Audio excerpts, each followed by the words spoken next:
Eu quero primeiro dizer a vocês que, como eu tenho uma formação católica, não falta também os santos, né, que protegem a biblioteca, como é o caso da imagem de São Tomás de Aquino. São Tomás de Aquino é um protetor das letras, né, de quem gosta da filosofia.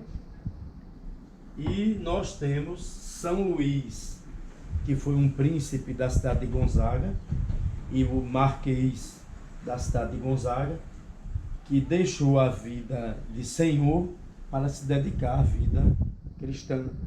Por isso que meu nome é Luís de Gonzaga, em homenagem exatamente a São Luís, que não é o São Luís, rei da França. Aqui é São Luís, do príncipe da cidade de Gonzaga, que era uma cidade-estado italiana. Eu sempre digo a meus alunos que todas as pessoas que se dedicam à ciência têm que ter esse voluminho arrumado, pertinho, não é? Por quê? Porque é um livro sobre pesquisa social, métodos e técnicas de pesquisa, necessário a qualquer pessoa que caminha nas ciências humanas, na história, na sociologia, na geografia, né? De Ruiz, a metodologia científica. Metodologia científica de Seville, inclusive os meus livros estão bem manipulados porque foram muito usados. E de Ferrari Trujillo, metodologia da ciência. Todos esses autores citam esse autor aqui, né?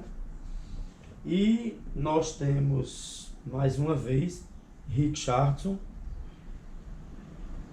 E existe um livro de metodologia que também está aqui guardado, que é o livro de Eva Maria Lacatos, que é muito utilizado ainda, né? Então, quem quiser se dedicar à ciência tem que fazer a leitura correta desses livros, principalmente o livro de Lacatos, que é a Crítica ao Conhecimento. É um livro muito importante. No campo do direito tributário, há um pensador muito importante que fez uma crítica, Teoria Geral do Direito Tributário, de Alfredo Augusto Becker.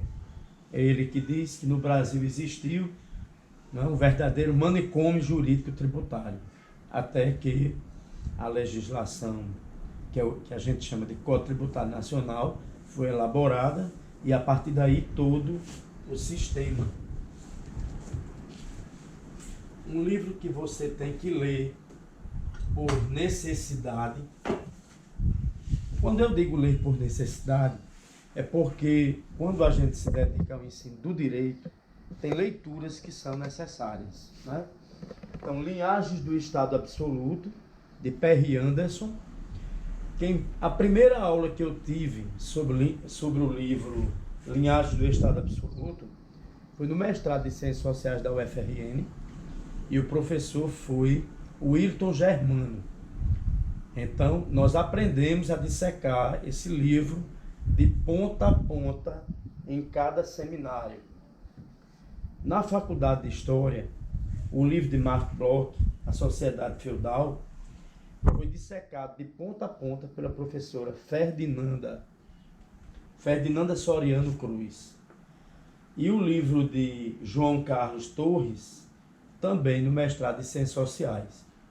Naquela época, cada aula, nós tínhamos aula de manhã e à tarde, né? Tínhamos um seminário especial à tarde. Esse seminário era feito por um professor chamado Dacier de Barro. Então, à tarde, nós discutíamos Weber, todos os livros de Weber, começando por Economia e Sociedade. Depois, o seminário com Jacira Galvão, Gondim Safier, nós discutíamos os textos de Marx e toda aquela literatura do materialismo histórico dialético. né? Os pesquisadores do campo do materialismo histórico dialético. Não poderia deixar de faltar aqui a Ética Protestante e o Espírito do Capitalismo, um capítulo do Capital, né? Um pensador muito conhecido, que é Pedro Calmon, com História da Civilização Brasileira, e um livro que mostra que a proclamação da República no Brasil foi um golpe de Estado, onde a população assistiu, bestializada, sem saber o que era aquela proclamação. Então esse livro é chamado Os Bestializados, de José Murilo de Carvalho. É também de José Murilo de Carvalho o livro A Invenção das Almas.